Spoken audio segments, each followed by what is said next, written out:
What's going on, guys? El Numero Uno back with another weekly show review. This one we're going to be reviewing Smackdown for March 7th, 2025. If you guys like these reviews videos, hit that like button, subscribe to the channel as we cover all the weekly shows and more. Without further ado, let's get straight into the video. So the show kicked off with Randy Orton coming out and addressing what happened at Elimination Chamber between him and Kevin Owens, and he looks like he is all fired up. He hasn't felt this way in a while, so him and Kevin Owens are gonna possibly have a match at WrestleMania. It's more than likely, probably about 95%. But this is going to be probably really great, and I'm really excited to see Randy do the punt again. The next match, we had Piper Niven going up against Tiffany Stratton, which was an amazing match. Both women showed out in this match, but in the end, Tiffany Stratton picked up the win. And after the match, Charlotte Flair attacked her from behind by taking out her knee and put her in the figure 8 late lock. Now, this feud has been kind of lackluster, if you ask me. Charlotte has barely showed up.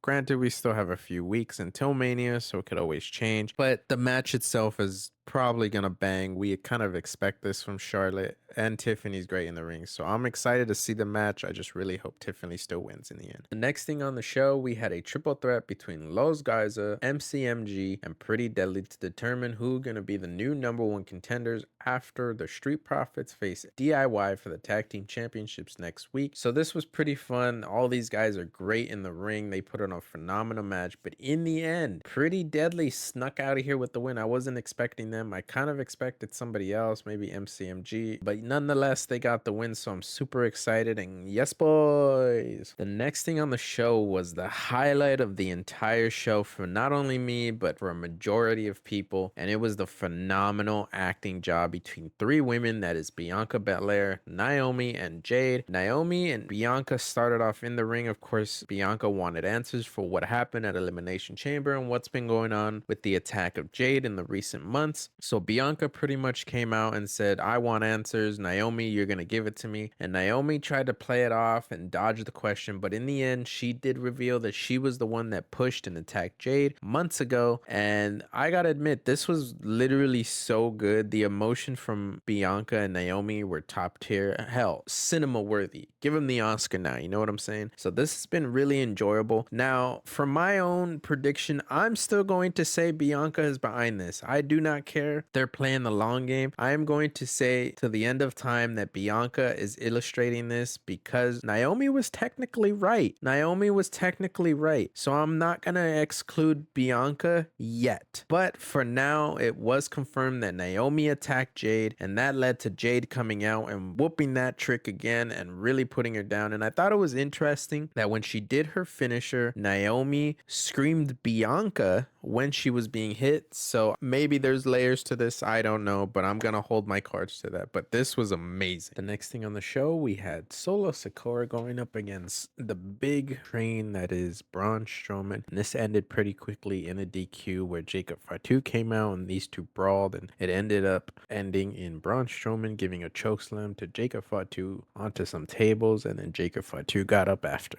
Not much to this. The next match was a beautiful match. It was for the Women's United States Champion between Chelsea Green and Michin in a street fight. Now, this match was pretty brutal, some cool spots. I don't want to talk about too much, but the big thing at the end was Alba Fire returning to TV to help Chelsea win and defend the title. I thought this was kind of weird. I feel like this was supposed to be Blair Davenport, who was recently released by WWE, but I'm glad to see that Alba Fire is getting something to do on the main roster after them releasing Isla Dawn. So this is really cool to see. Good for them. Next, you had Jimmy Uso versus Drew McIntyre in a one-on-one where Drew was able to pick up the win fairly easy, but the big thing, I guess, is to set up Mania, and that is going to be Damian Priest versus Drew McIntyre. Pretty simple. Really nothing too much to this. Next, we had a fiery and beaten up Cody Rhodes with a messed up eye, and he pretty much came out and explained that Cena gave up, and Cena is not the same Cena. He just chose to sell his soul to The Rock, which was still played millions of times throughout this show, so it's never really getting Cody. Cody. Says, if you want some Cena, come get some. And for the main event, we had Shinsuke Nakamura defending his US title against LA Knight. Yeah. Now, I haven't been a fan of the way they've booked Nakamura's run. He's literally only had one match since the Royal Rumble, so it hasn't been that memorable or anything, but I still like Shinsuke. I still like LA Knight. But poor Charles here, we got to talk about it. He just has had a bad month. Shout out to Charles. He's been amazing. But we have a new United States champion in LA Knight, and let's just have to see what happens next with this title feud. I don't know. Maybe Melo gets it. I don't know. But that's going to do it for our review. Let me know what you guys thought of the show and how excited you are for next week's episode. We have a few things announced, so this should all be very good. And if you guys like this video, make sure you guys hit that like button, hit that subscribe button if you want to know more about the weekly shows and the recaps of all the PLEs to come and more. And until then, I will catch you guys on the flip side. Deuces.